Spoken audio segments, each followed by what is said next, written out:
Okay, so hi everyone, and welcome to our webinar series. This conversation is part of the year-round Ecological Law and Governance Association webinar series in partnership with the following groups and institutions to which we are grateful for this conversation. First, the Ethics Specialist Group, the World Commission on Environmental Law, Australian Earth Law Alliance, the Center for Environmental Ethics, Earth Law Center, the Economics for the Anthropocene, and the Leadership for the Ecozoic at McGill University. So my name is Ivan Vargas, and it is my pleasure to be sharing this conversation today. This is a preliminary discussion for the international webinar series, Life After Mining, How Do We Move Beyond Extractivism, which is hosted by the Yes to Life, No to Mining Worldwide Initiative. We will host the official event on post-extractivism in North America in May and June, so please stay tuned for the event. So this series in particular explore, among others, emerging understandings of post-extractivism and how different communities around the world have stopped mining and are building alternatives that support rather than destroy human communities and the ecosystems we all depend on. So before we start this conversation, there are some housekeeping announcements. So please sign up. There is a sign up sheet that I just posted in the Zoom group chat that you can find in your Zoom link as a Google document, so we can keep track of people participating, and also we can share information on future events with you and enhance our network. Also, please feel free to post your questions and comments by chat, the same chat. We'll make our best effort to address all of them at the end of our presenters' interventions. So after the presentations, as I said, we will have a free-flowing conversation with the speakers about their presentations as they relate to the following questions. So first, what is post-extractivism? What does a post-extractivist world look like? How are communities around the world protected and are building generative rather than extractive systems? So we'll first start with Dr. Lea Temper, then we'll have the intervention of Ben Collins, who is a PhD student at McGill. And then I'll offer a couple of thoughts about this idea of post-extractivism, and then we'll have a free-flowing conversation between all of us. So Dr. Lea Temper, thank you very much for joining us today. So Dr. Temper is a leading political ecologist and an ecological economist with more than 10 years of experience managing and leading international collaborative research projects on environmental, agrarian, and climate justice issues around the world. She's the founding director of the Global Atlas of Environmental Justice Project, which is an online digital platform and a hybrid research project co-created with NGOs, activists, and community organizations that document over 2,300 cases, if I'm not mistaken, of ecological conflict to date. Currently, Dr. Lea Temper is a research associate at the Leadership for the Ecozoic program at McGill University, where she teaches on sustainability, transformations, and environmental justice. She also leads the Knowledge Project, which is an activist academic co-production of knowledge for environmental justice initiative, which examines the role of movements of resistance to extractive activities as forces that can promote a more sustainable and equitable economic system. So we're very pleased to have Lea joining us today. So Lea, please, you can start the presentation. Thank you. Okay, thank you very much. And it's great to be here at the seminar. Thanks for the invitation. So today I'm going to be talking about post-extractivism through the lens of environmental justice. And I have a presentation I'll start. I believe you'll still be able to see me at the same time if it works properly. And in the presentation, I'm going to give some background on environmental justice. I'm going to present the project, the Global Atlas of Environmental Justice, which tracks many of these movements, anti-extractive movements, and many of the movements are really propositional at the same time. So they're showing paths forwards towards a post-extractive futures. And then I'm going to focus on one case study, a little bit of teaser for what's coming up, the original planned focus on post-extractive communities in North America, which is the case of the Unistoten camp. So let me share my screen with you. Give me 1 second. Let me see if I put this in presenter mode. No? Okay, here we are. Failed. Let me try again. Sorry about this. Share. There we go. Is that working? Yeah. It's working. Perfect. We can see it. Yeah. And do you see it in presentation mode or in? Now we can see it in presentation mode. Okay. Perfect. Okay, great. So as I mentioned, I'll just give a little bit of history and background on environmental justice, some of the definitions, then move to looking at the Atlas of Environmental Justice, and then a little bit of theorizing, understandings of justice, for example, Nancy Fraser's theory of justice, along lines of distribution, recognition, and participation, looking at how environmental justice movements are offering and practicing transformative politics, and then pass to the case study of the Unistoten camp. So, so the standard narrative and history of environmental justice is a movement that was really born, kind of emerging from a union of movements concerned against environmental toxins and the civil rights movement in the United States. And what you see there to your right or to your left, depending on how it's projected, is the Warren County protests in 1982. So several thousand tons of toxic waste were slated to be deposited in a predominantly African-American community in Warren County, Ohio. And the community, it was about a 5-month protest. I believe some 500 or so people were arrested. They began laying down in front of the trucks, saying, we refuse to be polluted.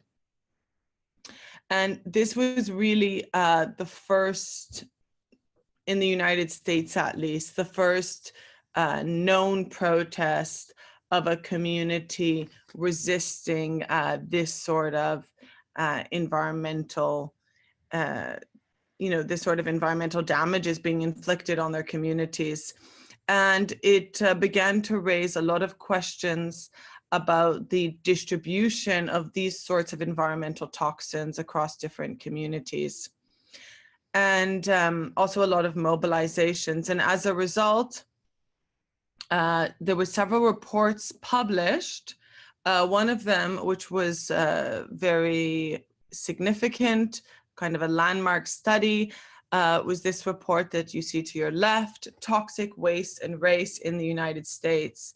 And that report actually established the statistical correlation between toxic landfill sites and communities of color, Black and Latino communities, and showed that 3 out of 4 of these sites were located in the communities of minorities. So this is really what began to spearhead movements against environmental racism and for environmental justice in the United States. But I think there's also, I mean, that's obviously a very Eurocentric perspective to look at the history.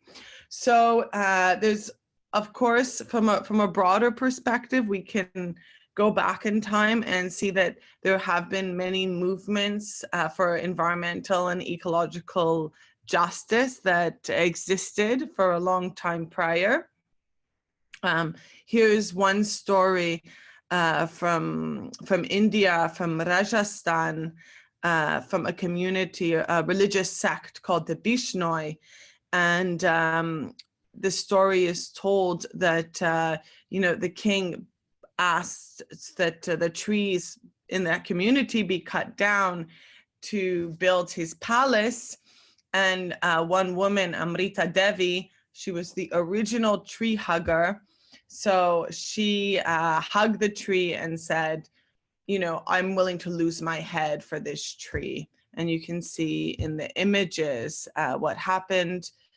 Both her and her 3 daughters were killed, along with 363 other members of the community, at which point the king said, okay, let's stop the killing and this area will be conserved. We won't cut down any more trees.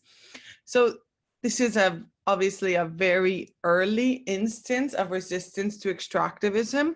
It was actually captured by posterity because the king afterwards had a plaque made in copper. So it's, you know, for that reason, we've been able to preserve this story. Another very early case, this is a case, it's one of the oldest cases we have in the Environmental Justice Atlas. It dates back from the industrialization of Japan. And it's the story of Tanaka Shozu, who was considered Japan's first peasant environmentalist. And he was protesting against impacts related with the Ashio copper mine. And he brought up really interesting ideas about poison and flow. Those are the words you see there, Doku Nagari, his understanding of, you know, the agency of nature and of resistance, and how this sort of environmental damages begin flowing through the society and leading to social dislocation and dispossession and the social impact. So he was already really connecting these environmental and social aspects. And he was also using very interesting forms of resistance even back then, similar to shareholder activism. They had this form of action where they would buy one square meter of land that was supposed to be flooded as a way to protect it. So really interesting history there. So there's different definitions and ways to conceive of environmental justice. This one is coming from the US Environmental Protection Agency, where they define environmental justice as the fair treatment and meaningful involvement of all people, regardless of race, color, national origin, or income, with respect to the development, implementation, and enforcement of environmental laws, regulation, and policies. So the emphasis there is really on fair treatment. It doesn't really qualify what the treatment should be, as long as it's fair and the ills are equally distributed according to this definition, that would be in line with environmental justice. And then we have other definitions. For example, the Forum on Peoples of Color, which convened in 1990, affirmed the principles of EJ, saying environmental, with points such as environmental justice is about the sacredness of Mother Earth, ecological unity, and the interdependence of all species, and the right to be free from ecological destruction. So obviously a much more radical framing of environmental justice coming from these movements. It includes the right to ethical balance and responsible uses of land and renewable resources. and asks for universal protection. And there's another line that's not here, but essentially the non-production of any form of toxins. And the other way to think of environmental justice is also to think of it as a social movement. So environmental justice is actually the struggle itself, the struggle for access to a safe and healthy environment, free from pollution, and for access to the environmental resources needed for survival, well-being, and for social reproduction. And of course, not included, this is of course still an anthropocentric framing of environmental justice.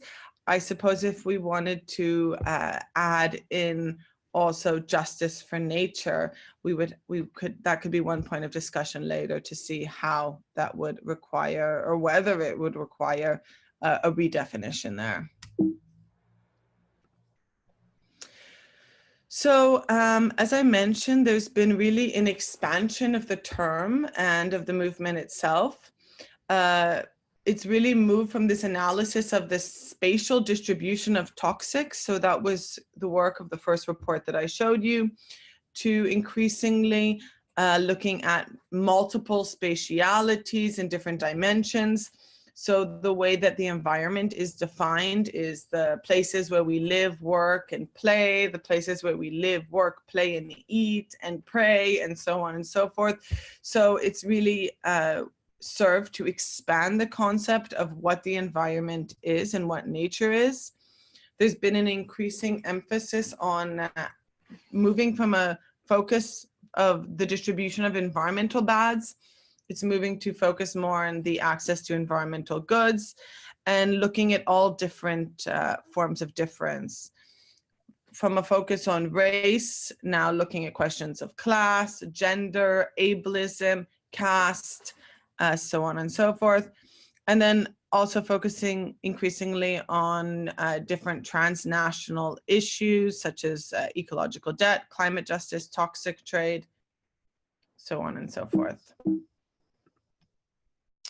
So this is a presentation. So this diversity of movements and how environmental justice is conceived can be captured by looking at this project, which is the Global Atlas of Environmental Justice.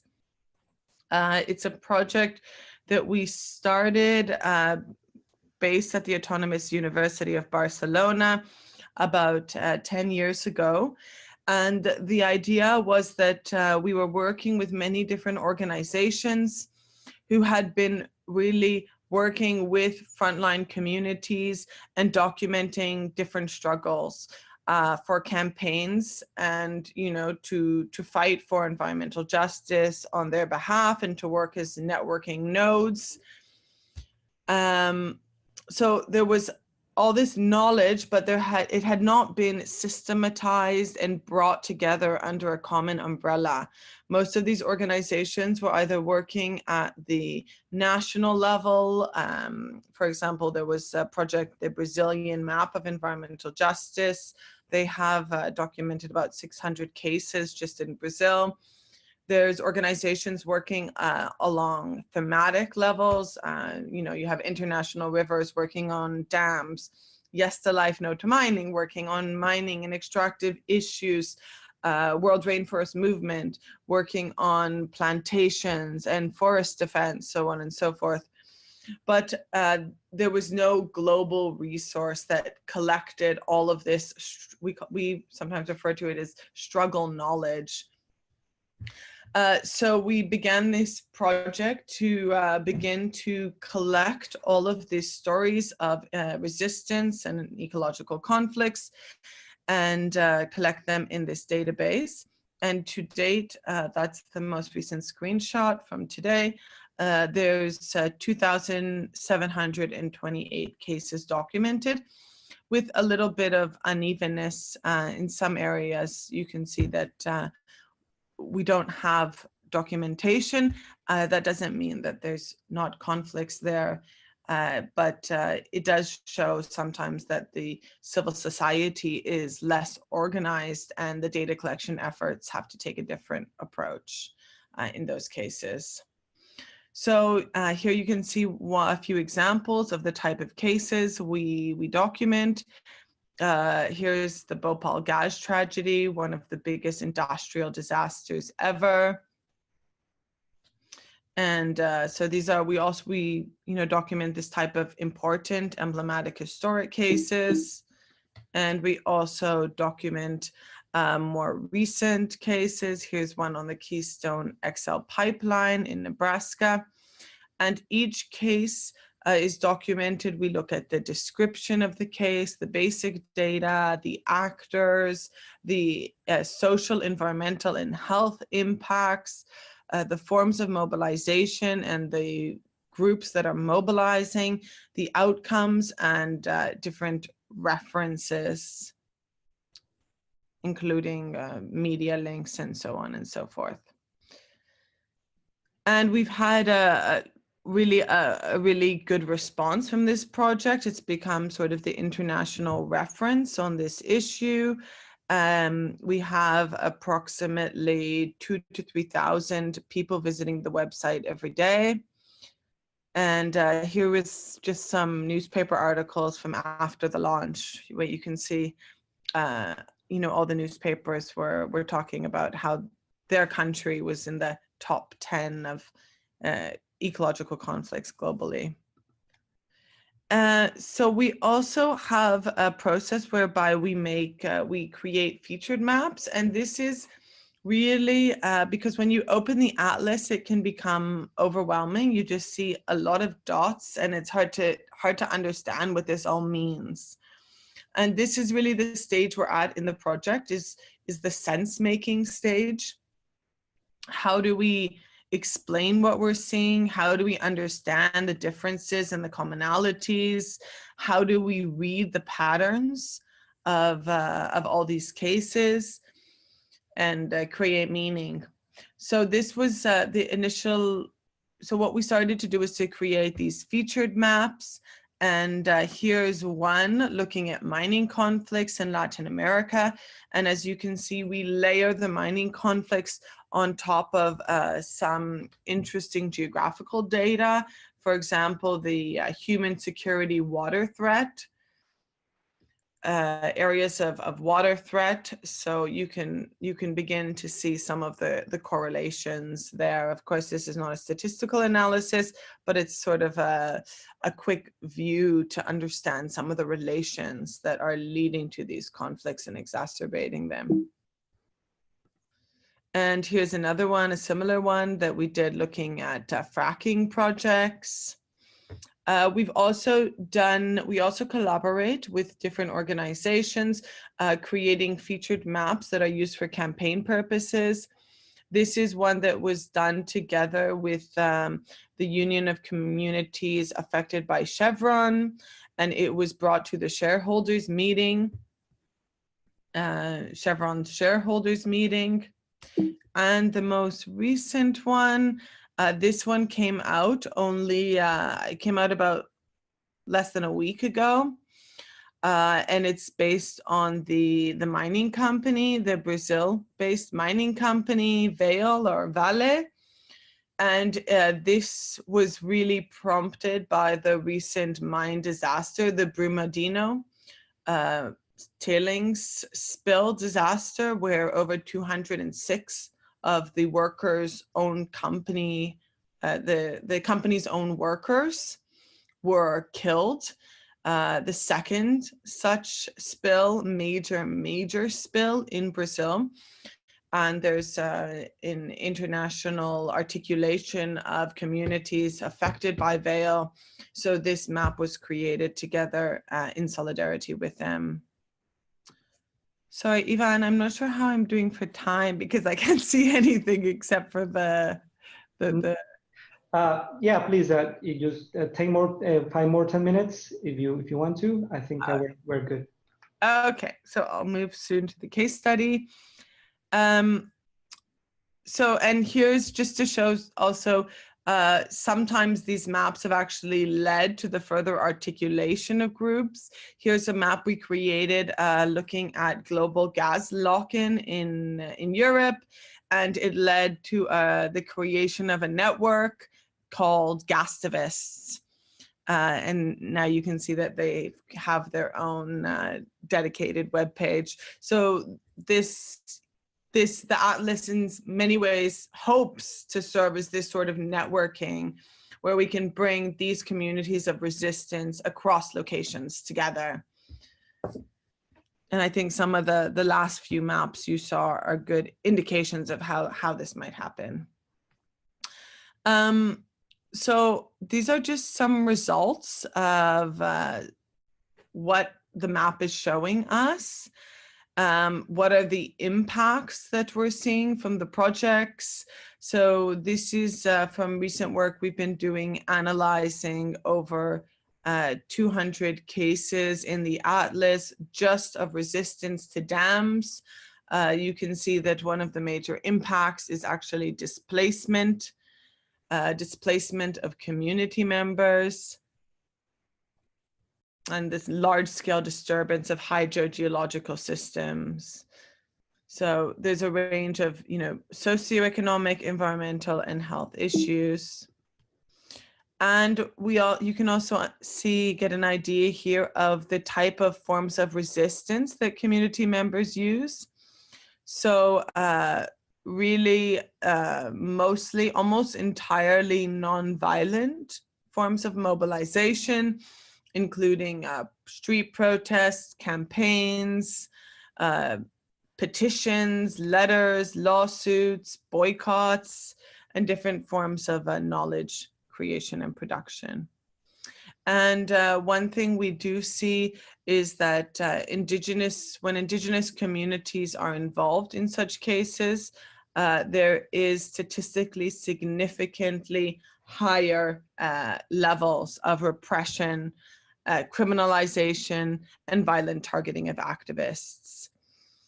So at a global level, Indigenous communities are really some of the primary victims of environmental injustices and really of repression used in order to push these projects through. And of course, we like to take a social metabolic perspective of these conflicts. So really looking at what are the energy and materials that are driving the conflicts, and what are the waste streams on the other end that are leading to them. And this quote from CAP is very helpful to think of, which is saying that, we do not see these environmental impacts as externalities. In economics perspective, we'll say, well, these are just externalities. If we can internalize them into the economic process, the problem will be solved. And this is really the green economy approach to fixing the issue. But we say they're not so much externalities, they're not market failures, they're actually cost-shifting successes. So what justice are communities claiming for? So there's different approaches to justice. We can think of it, they're talking about distributive justice. So how are the burdens and benefits distributed? Procedural justice, what are the fair and equitable procedures for making these decisions over distribution? Participatory justice, who gets to distribute? Who gets to make the decisions about how to distribute these benefits? And then the questions of recognition. How is knowledge and value systems recognized, and whose knowledge is considered valid? And then we can say also, how is nature recognized would be another related question. And so we're also interested in the potential of these movements for social transformation. And I think a helpful framework for thinking through this is Nancy Fraser's Thinking Around Justice. So she also looks at justice along those three axes that I had mentioned, looking at distribution aspects, cultural aspects, and aspects of representation. How are communities represented? And she further differentiates between affirmative responses and transformative responses. So affirmative is kind of similar to what I showed you before with the EPA. It's saying, well, as long as we're all polluted equally, that's okay, that's justice. Whereas a transformative responses is really focusing on transforming the underlying root causes of the injustice. So one example regarding distribution would be, an affirmative response is just a transfer of resources, such as a welfare system. And then a transformative response would be transforming the basis of the capitalist system itself. And I think that's helpful. These are helpful differentiations to think about when we talk about post-extractivism and what it would actually look like. When we talk about cultural recognition, so affirmative would be, approaches like affirmative action, whereas the transformative would be really deconstruction and rethinking the categories that we take for granted. And I think this a good example here is how the environmental justice movement has really aimed to transform our understanding of what nature is. One example she gives is queering, where it's, we really, kind of changes everyone's sense of self and makes us rethink the categories that we had previously held. So that's a transformative perspective. And here's the examples, as I mentioned. And here's just showing our understanding of how such movements can lead to post-extractivist futures and what are some of the relations. So we see the social metabolism of society, the patterns of social metabolism and distribution related to it, leading to different forms of environmental injustice, leading to, which manifests in ecological distribution conflicts. And from these, you have movements for environmental justice emerging. And then these movements have the potential to really push for new forms of sustainability transitions. And these sustainability transitions can often manifest in new forms of social metabolism that lead to new conflicts. So, we're trying to move away from carbon is one example. And it's, necessary to mention that in that move away from carbon, we can move to renewable energies that might be solar plants or windmills, so on and so forth. And these, of course, lead to a redistribution of burdens and benefits that can often be also unjust. So that kind of brings us back into the loop once again, potentially. So it's always something we need to be attendant to. Any form of these transitions will lead to new power relations.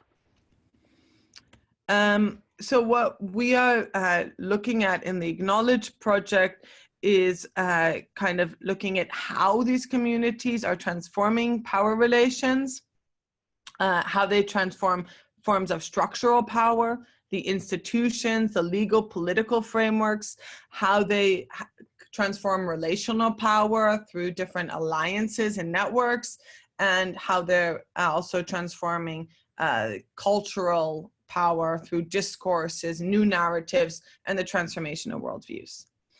And what I will do is go right to the case study, because I believe I don't have much time left, even though I can't see the time here. Yeah. Go ahead with the case. Thank you, Leah. Sorry? Yes, please go ahead with the case. Thank you. Okay. Should I be brief? Yes, please. Okay. So I have Ben also sharing his thoughts. Okay, great. So just one case study that I've been following for many years. It's a super inspiring story, which is the Unistaten Action Camp or Gateway in British Columbia in so-called Canada. So this is a community that for a long time, they've been stopping up to 7 different pipelines slated to cross their territory. And they have always maintained the perspective that they will not let any pipelines through their territory. A lot of communities were rejecting oil pipelines, but saying that gas pipelines are different because the potential of a spill is lower. But this community, they see themselves really as acting in solidarity with communities impacted by climate change. So really looking at all ends of the pipeline from that perspective, and with the communities also in the areas of extraction. Here you can see this is a traditional pit house being in process of construction. They've also built a healing center. So through their resistance, they've really been trying to heal also the trauma of colonization. And what they've instituted on their territory is they call it a checkpoint, and they control access to their territory, to their sovereign unceded territory, through a process of reimagined free, prior, and informed consent. Anyone that enters the territory has to answer these 4 questions, and they say that, you know, they're basically breathing new life into the protocols, and that, you know, this idea of free, prior, and informed consent is not something that comes from them, from the UN, from up high. They're actually recreating it in a way that they are actually asserting it on their own territory in a way that allows them to connect to the spirit of their ancestors and to uphold their own natural laws. So this process of reclaimed free and prior and informed consent and the creation of this checkpoint, it really works as a tactic that is symbolic and at the same time instrumental. So they have been able to really stop the outflow of resources from their territory and the inflow of projects that they don't want, and also to create their own community and space where they can practice their political sovereignty and put in place a wide range of projects such as a permaculture farm, the healing center, and they have action camps annually, which are I think some people here present have been some people here have been present at them, so they can speak a little bit more about that experience. And this, so the Unistoten are part of the Wet'suwet'en First Nation, and it's one of the, so their history of resistance really goes way back, and they were plaintiffs along with the Giksan in the Delgamuukw trial. And this was the trial that actually established in Canada in 1997 at the Supreme Court of Canada that that Indigenous territorial sovereignty, pending proof of surrender, is still a legitimate constitutional question. So it means that essentially they still have territorial sovereignty over their land, and it has never been ceded. And that was established through this case in the Supreme Court of Canada. And the case was also important because it was the first time that oral history was able to be presented to prove their relationship with the land and their relationships with the territory. So through them showing their feast dances and songs, in the case of the Wet'suwet'en, it's called the Kungaks, they kind of laid out this history as a series of relationships. And throughout the court case, you can read it's fascinating, the perspective on the trial. They repeatedly state that, you know, it cannot be understood in terms of ownership according to Western property rights.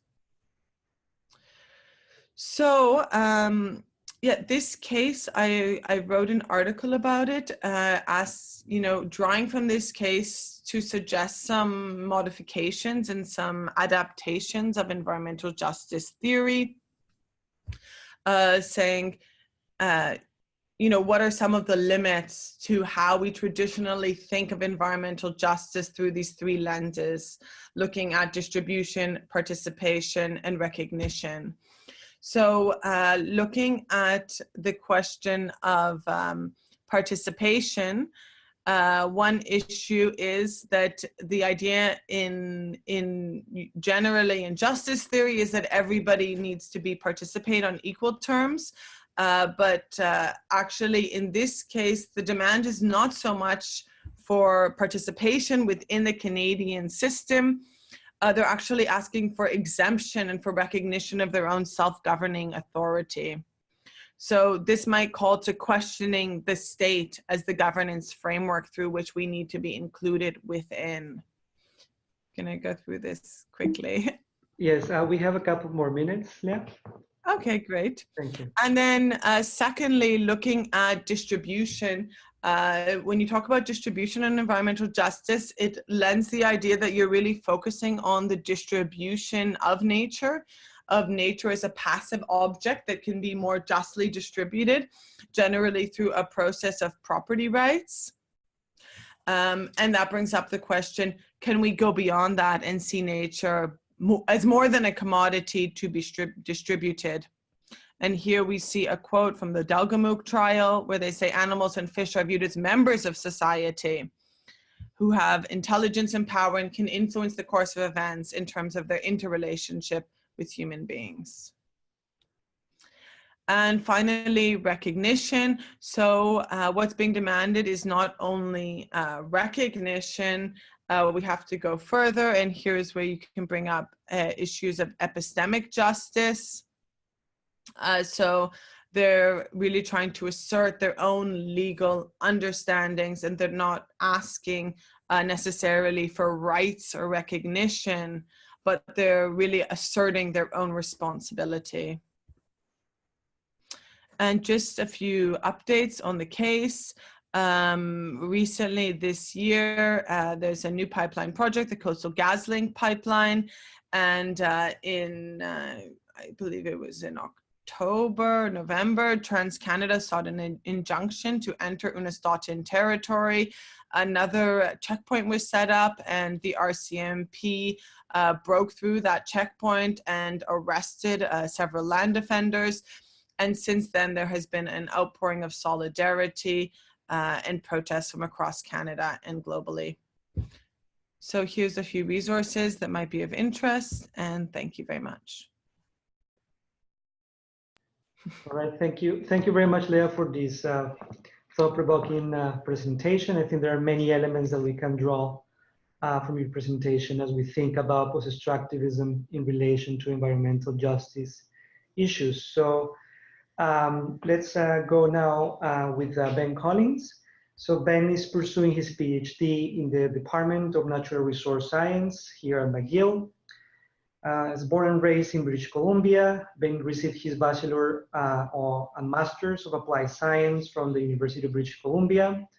As a graduate student, he looked at how to better incorporate traditional knowledge into reclamation and mine closure planning.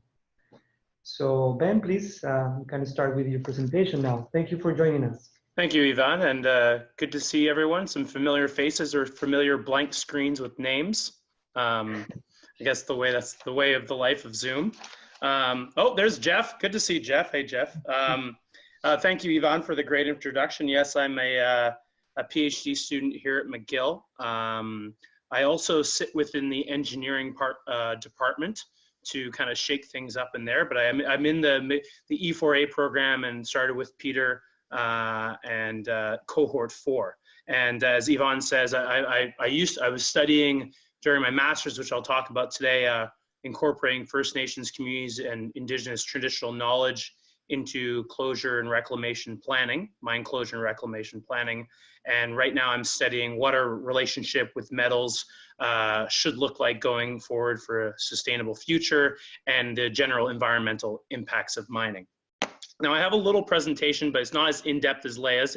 It's more of a picture slideshow. So I'm just gonna get that up here, and some maps. Hopefully this will work okay. Where are we? Share screen. Share, okay, share this one. Okay, what do we see here from you guys? I can't hear anybody. Slideshow. Okay, no, we're not in the slideshow yet. So there it is. Yeah, we can see. You see it? Yes. Okay, great. So I'm going to be talking today about my work with the Stekkumlupste Nation, or the SSN, and their experiences with mineral development. They are about 350 kilometers northeast of Vancouver, British Columbia, and they comprise of two communities: the Skitchison community, which is the top left outlined in the red, and the Tecumlupste community, which is outlined in the blue. They have a long history of mining in the region, but the current kind of properties that I'm going to be talking about today is the New Afton mine, which I did my thesis, my master's thesis work, as well as the Ajax mine, which is kind of more appropriate for today's discussion, where they did their own internal analysis of the mine, and they indeed rejected the mine. So I will kind of talk, but my work with the New Afton mine around traditional knowledge, incorporating traditional knowledge into closure planning, had a lot of parallels to the Ajax mine, with them only being 10 kilometers away from each other. So I want to talk a little bit to that as well. Some of the traditional knowledge keepers I talked to with the New Afton mine were working on the Ajax mine as well. So my work, my research with the New Afton mine was a review of traditional knowledge, as I say, and how to incorporate that into mine closure, reclamation, and post mining land use planning. It entailed talking with traditional knowledge keepers of the area, and talking about the natural landscape, what they valued in terms of flora and fauna, traditional usage, and their general thoughts about mining and understanding of closure and reclamation planning.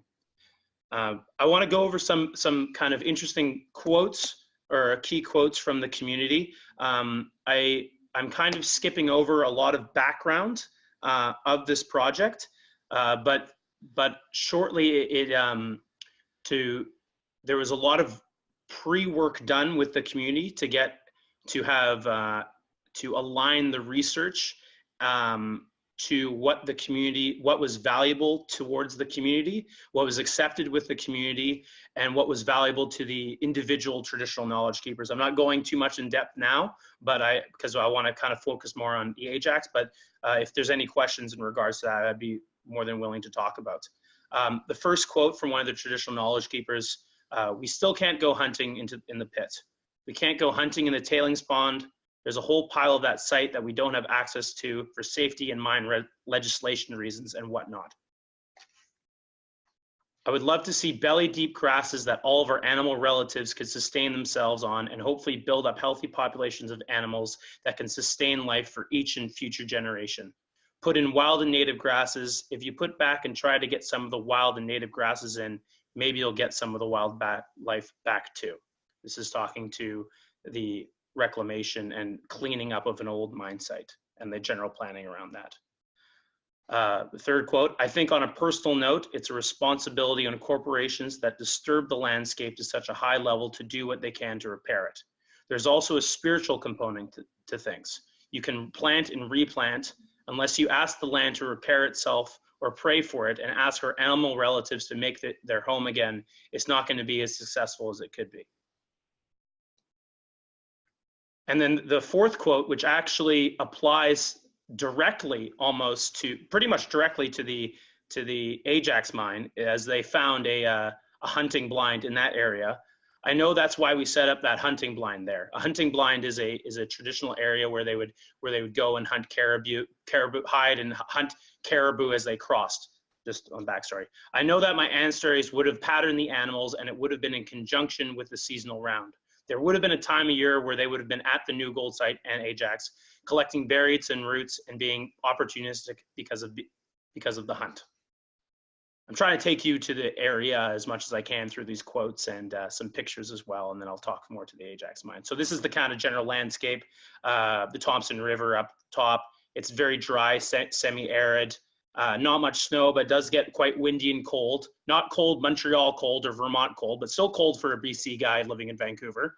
As you can see, some sagebrush, a lot of sagebrush, ponderosa pines in the background, cacti everywhere. And so this is a final picture of kind of what reclamation, what the site kind of looks like. The top left is some old reclamations from that was previously done. These mine sites are a bit older. This Ajax or the New Afton mine, and then below is kind of, I get more native grasslands, but native grasslands have changed quite a bit from the last 100 years due to grazing and climate change. But this picture was, and this area I was brought to a number of times to say, this is not what we want, this is not enough, this is not what we like, this is what reclamation is giving us, we're not happy with this. Okay, so moving on, so that was the New Afton mine. And continuing after the New Afton mine, the Ajax mine, which some of you may have heard of, was a proposed mine in the area, a copper gold mine. They're both copper gold mines. And in the fall of 2015, and I was lucky enough to work on that project as well, talking about reclamation, closure planning, and what that can achieve with working with traditional knowledge. And so in the fall of 2015, the Stak'Elmilpse Nation gathered their traditional knowledge keepers, community leaders, trusted consultants, government officials to analyze cultural heritage of the Ajax mining region and its potential impacts on their environment, cultural, social, and as well the potential economic benefits and opportunities.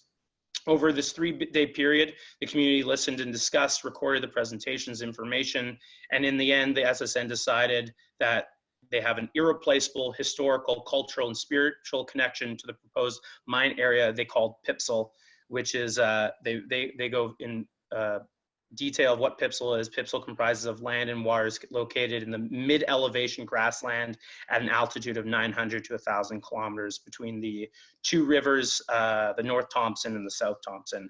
So in the end, they decided to reject the Ajax mine. But it has to be noted that, stemming from this, through pressure from both the many people in Kamloops, the SSN, or the Stak'Elmilpse, the federal and provincial government then decided to reject the mine as well. But it's important to note that this mine was not very profitable. It wouldn't have been very profitable. It faced a lot of opposition, not just from the Stak'Elmilpse Nation, but also a lot of different stakeholders. And so it's hard to say how what would happen if this mine would be more profitable, if it would have indeed have been pushed through, or if it was in another jurisdiction, or through even another environmental assessment regulator.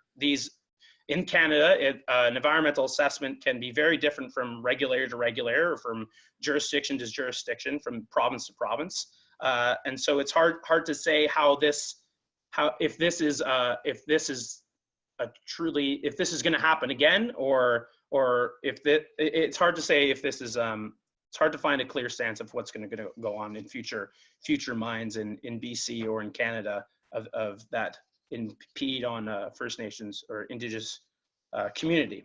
So that is my work on, that's been my general work on I guess working with Indigenous communities. I wanted to quickly talk about kind of going into the post-extractivist, I guess, discussion, and then open up to questions. But last year I did some work with Peter on how we should go into what our metals and minerals decisions should look like going into the Ecozoic. And there's just four kind of points that I just wanted to bring up on, because I'm always kind of, okay, when or does mining make sense? Does it ever make sense? Or what should our relationship with non-renewable resources be? What should our relationship with metals be? And so these kind of 4 points I just want to quickly introduce, and then I'd like to take some questions because unfortunately I have to run off pretty soon. So I guess the four, one of them would be respecting ecological thresholds on both a local and global scale. Mining and metal production can have significant environmental costs, and we have to see if it's even possible to respect these ecological thresholds. Number two, the ends and means, what the mine is used for. Superfluous, I guess, non-renewable resource development for more gold or more diamonds, you know, it makes a lot less sense than maybe non-renewable resources for renewable energy, or lithium or rare earth metals. How do we make that or find that proper minimal throughput, I guess?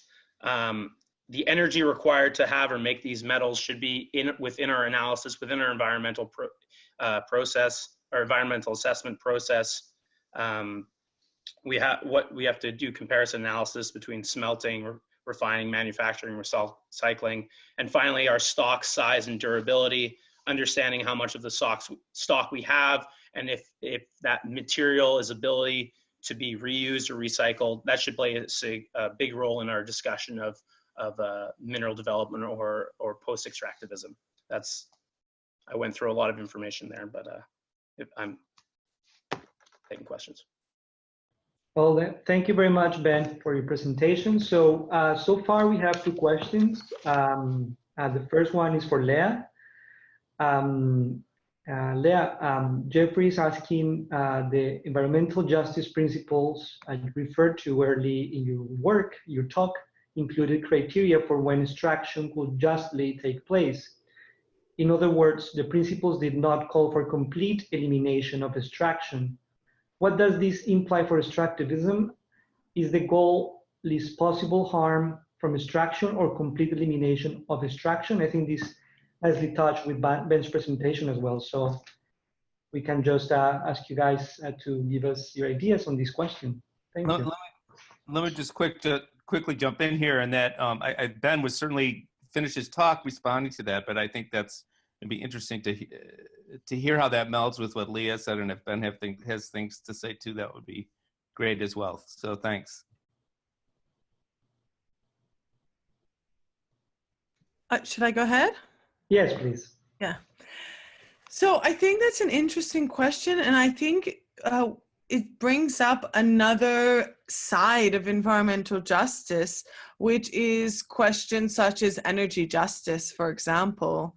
So when we talk about justice around the environment issues, we also need to make sure that there is sufficient access to, that communities have sufficient access to resources so that they can lead meaningful lives.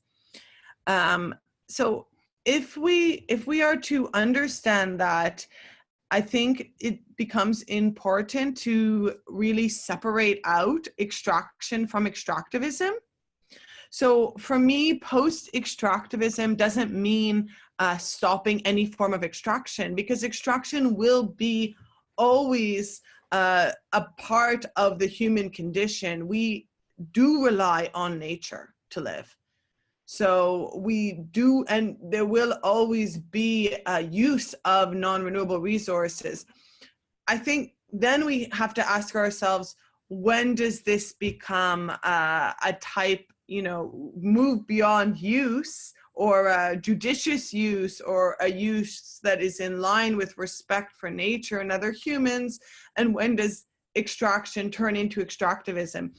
And I mean, if you even look at the kind of back to the history of environmentalism, Chico Mendes, who was mobilizing in the Amazon, he was a labor activist working with the rubber tappers, and what they were asking for was always zones for sustainable extraction, or extraction zones. and they were asking, how do we actually, not only extract rubber, but also have a more holistic understanding of extraction. So for me, I would say that it doesn't, the idea of complete elimination of extraction is not, it's not helpful, because it really shuts down any futurity, I would say. So that would be the one answer. The second one being that those principles were written in 1990. So also the thinking has evolved a lot since then, and there's new languages coming up, new approaches. So they're not the end all and be all. I think it's a useful historical document to see what environmental justice could and would be, because a lot of those lofty goals were never really put into place. It was very much sanitized. And then if you see this process of sanitization, I think it's also helpful to see, do we want the same thing to happen to rights of nature and post-extractivism? So how do we guard against that? Thank you very much, Leah. We have another question for Ben. So this question is from Salute. I don't know. Okay. So question for Ben. Up here in Northwest British Columbia, it's all about jobs, not ecological concerns. Have you run into these kinds of economic reasons in favor of mines, including from the First Nations areas?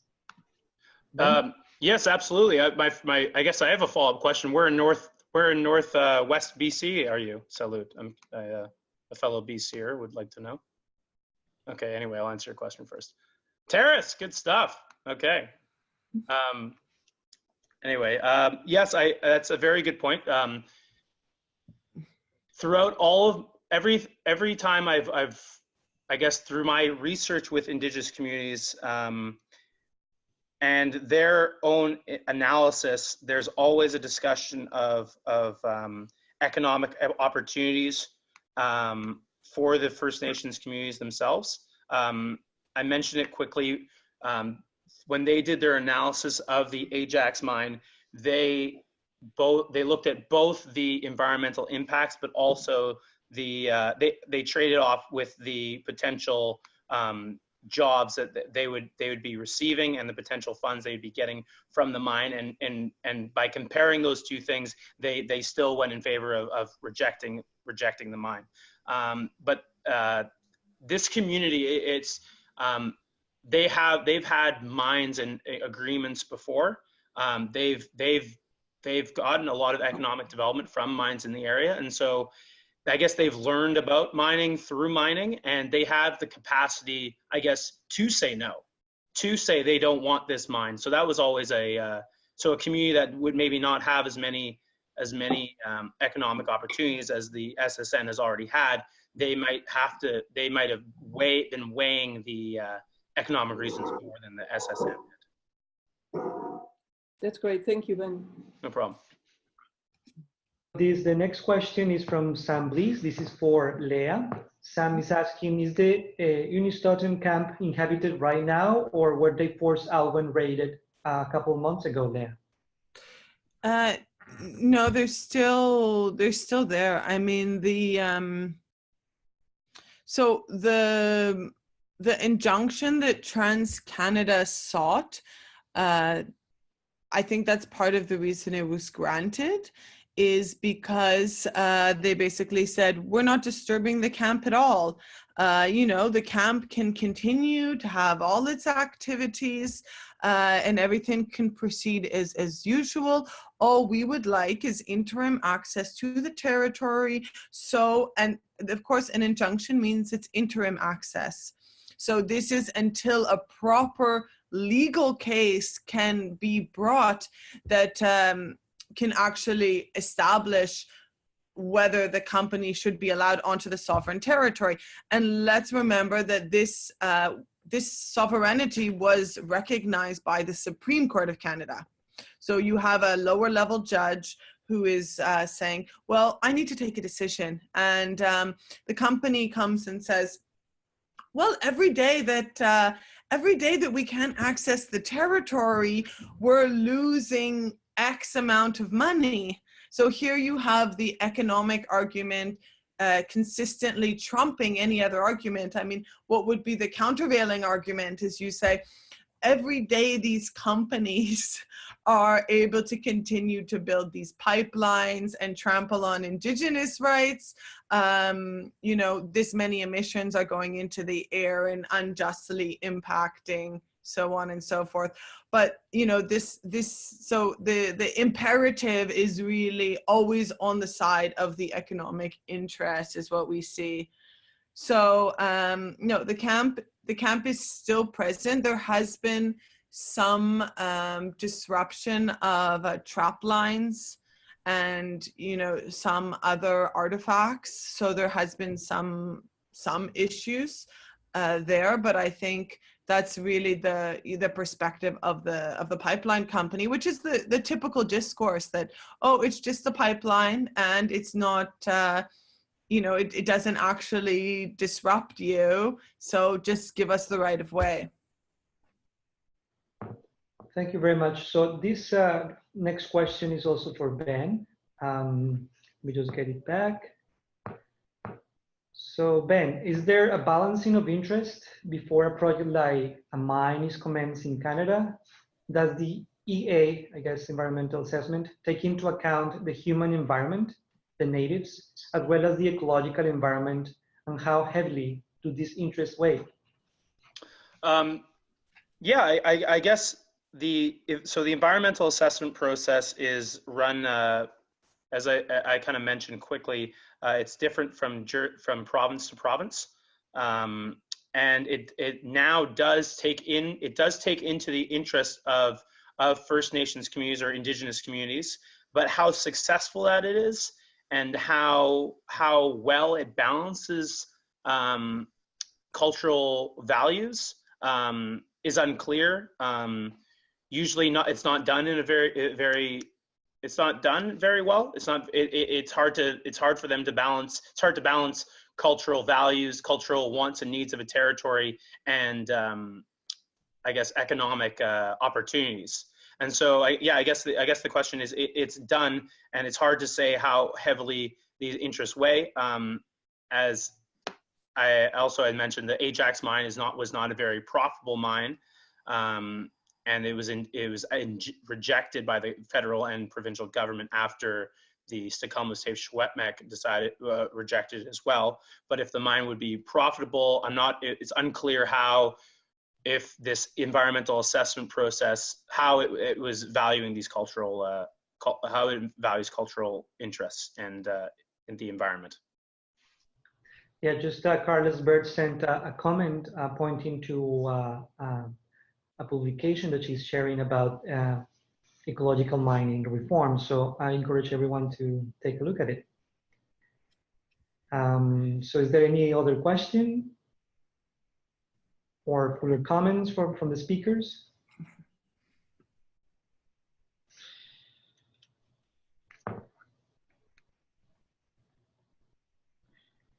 Well, I guess I also wanted to ask you a question, because this is something that I have discussed with Geoff this morning, and it's about the question of scale. You know, we have extractivism happening at different scales, and also post-extractive worlds might happening at different scales. How do you approach the question of scale when it comes to both extractivism and post-extractivism?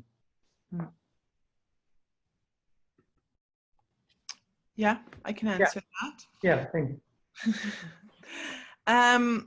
So yeah, it's a very interesting question, especially when we're looking at processes. So one of the processes that we're involved in within the Acknowledge project is understanding, you know, how these types of resistance lead to processes of transformation. And of course, transformations are unruly, they are non-linear, they can be, you know, processes that become interrupted, they operate across scales, so on and so forth. So, so there's a lot of interesting aspects happening, obviously, when you look at the scale, and to give you one example, there's a process, for example, looking at community consultations or community organized referenda and consultations in Latin America. And this is some work that's been done by some colleagues of mine. I can recommend you an article by Leire Urquidi and Mariana Walter. Mariana is a member of the Acknowledge Project. So what they've done is they've analyzed how this kind of institutional innovation of resistance, of communities organizing their own community consultations and referenda against mining has moved from location to location. And you can see that in the first place which the first consultation was done, which was in a community called Tambo Grande in Peru, I believe, I mean, in that case, actually, I think in the end, I believe the mining project went through. So not at all transformative or didn't achieve movement aims at all at the local level, but somehow, you know, these other movements heard about that experience and they began replicating it. And then it really kind of took off, and there's been over 60 or more such consultations that have happened in Guatemala. Now it's begun in Colombia. So a lot of communities are doing it in Colombia and using this form of participatory democracy to stop mining in their communities. And we also see you know, these reverse processes. So it's this really interesting question and dynamics of how these processes of transformation actually happen. And that's something we're analyzing. I just, Yvonne, can I just add a few thoughts on that, to that question? Because I find it really intriguing as well. And you know, one thing about it is, if we're talking about mining in particular, but this could be, you know, this could be generalized to other processes, extractive processes, that where those things take place, and I just think mining is a really good example of this, where the mining is taking place, it's very, very, you know, it's an acute set of harms. It's very sort of specific, it's pinpointed. So the impacts are really concentrated. Where the results of mining are used is very, very dispersed on the global scale.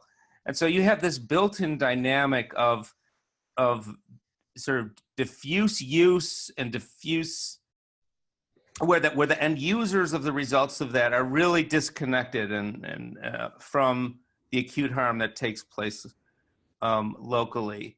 And I think that's sort of it's an inherent feature that happens with mining that I think, you know, I don't really have answers. I do have a lot of interest on this, the idea of remote ownership or control that's being asserted from afar, places where the impacts get very, very concentrated on local communities, and how, you know, how long governance systems don't have a good mechanism. You know, there's a lot in there. There's colonial legacies that have led to how this happens in modern times, but I'm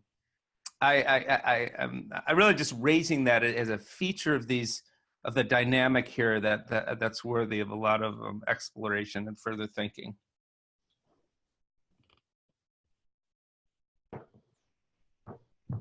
Yeah, as I was listening to the presentations, I was also thinking about the word development all the time, because it seems like although the idea of development has been an ongoing design to deal with economic practices, to deal with cultural models, it seems that it's still kind of an ongoing buzzword in these conversations. It's like there seems to be, again, a clash between the goals of development, which embodies a certain conception of the territory that is opposed to these other conceptions of the territory as a non-human, for instance. So this is a question for both of you. So how do we balance these unchecked, ongoing, powerful ideas of development that seem to be like a naturalized idea with these novel conceptions of territoriality that emerge from indigenous communities both in British Columbia and elsewhere. I'm sorry, Ivan. I think I mentioned I have to run off now. I have to take another call. I apologize for ducking out a bit early, but I have to grab this other one. I just got a text that it's starting up now. But I thank you everyone for allowing me to present and the great questions. Please contact me if I can follow up with anything or if I can help with anything else. Thank you very much, Ben. Sorry for leaving early, guys. No, it's okay. Thank you very much. Okay, Bye, Ben. catch you guys Thank later. you. Bye bye. Bye. Okay. Yeah. Guess it's me. Yes. Thank you, Len. Yes. Well, other people can feel free to jump in. Yes. So this is, I mean, it's obviously a challenge. And I think if we don't want to give ourselves facile answers and just say people should look past this concept of development, we need to really think about what, not what the concept of development from above means when people say it, which is this kind of, linear history leading to the same ends of everybody, having their car and their television, so on and so forth. But really listen to what, when people kind of make requests or demands for development, or somebody previously had mentioned these economic concerns, what are the communities, what are people actually talking about? I mean, and this is going back to the question of basic values. What are the basic values, and what do people say they need and say they want to live fulfilling lives?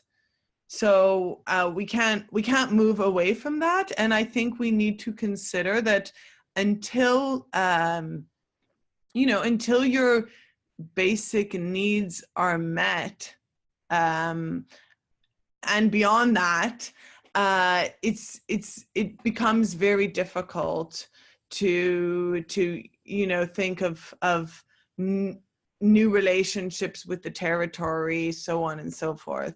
So I think that's something we can't move away from, and we can't kind of give, assume that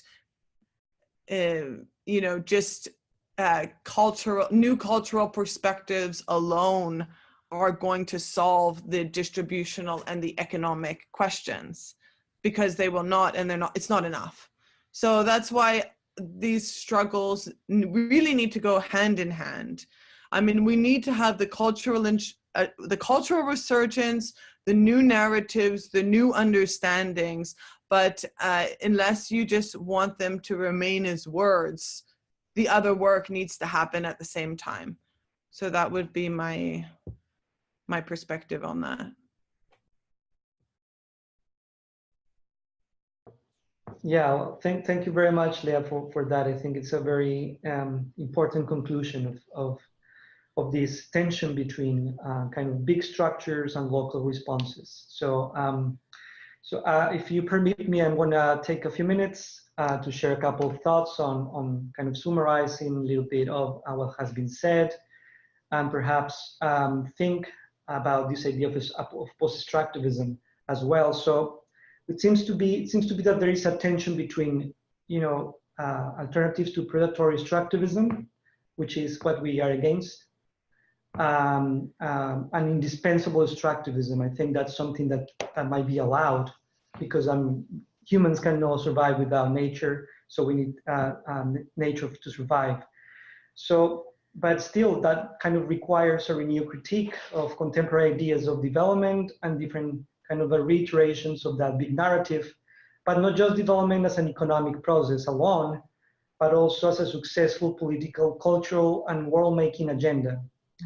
So I think the question also comes down to how can we understand extractivism and its alternatives in times of intercultural and international dialogue?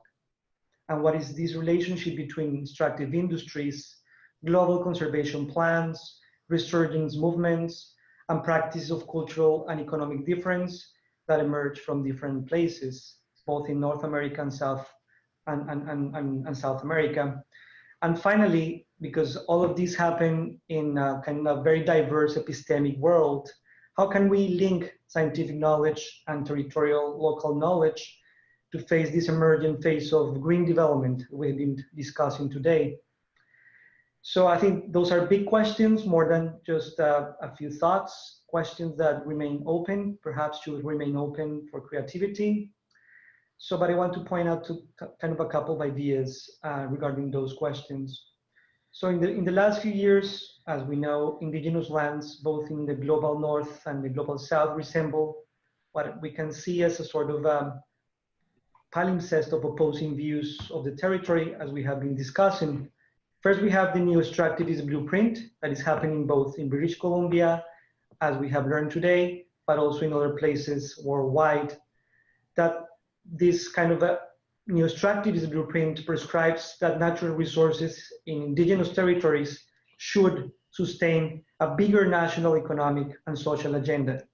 This has been happening also in Ecuador with the, for instance, the argument to obtain oil from Yasuni as a way to sustain a bigger national social policy, and kind of the replications of that in other places. And on the other hand, we have this script of conservation that reckons the importance of preserving local lands as a way to mitigate the most difficult effects of climate change and other global issues. So, I mean, this is one very important point. I mean, this tension, and I think that tension is very productive. And I think we have to seriously think about this combination of indigenous resurgence movements and a more bigger scale type of approaches to extractivism and its alternatives. So we will leave it at there because time is running out. And I think unless the presenters of somebody in the audience wants to offer a few thoughts, closing thoughts, then I will just thank everyone for participating. And Lea, especially thank you for your insightful presentation. Thank you. Very thought-provoking, and I kind of kicking us off with a future webinar series on these important topics. So, okay. Yeah, okay, Jeff is saying predatory versus indispensable extraction. Yes, that was kind of the idea. And I'm drawing from Eduardo Budina's, a political ecologist from Uruguay, who has been kind of very important theoretical voice and practitioner on these issues, in the South at least. So I don't know, Jeff, do you want to say something else or anybody else? Well, let me just say, Ivan, thank you for running a really terrific webinar. This was a very rich set of talks, and you really did a great job. I look forward to seeing what you put together for the North American case study within the S to Life Nona mining event. Maybe just remind people what's coming up in April. And again, thank you very much. Thank you, Ivan. Great moderation, and thank you to all the participants. I think I've had the best teachers for that. Thank you. All right, so yeah, I'm going to pull that information. So we have, of course, and the next seminar is going to be on April 9th. Let me just bring the calendar. Well, otherwise I will just send a message in a few minutes to everyone. So to stay tuned for the next event. We'll have a year-round series of events on along Yes to Life, No to Mining initiative, which is also part of the EL&G agenda on ecological law and governance. Okay, here it is. So the next one is going to be on April 16th, and it's sponsored by CEEL and other and the UN Harmony with Nature cluster, and it's on Earth jurisprudence, education, and climate change. So stay tuned for that, and we'll see you next time. Thank you.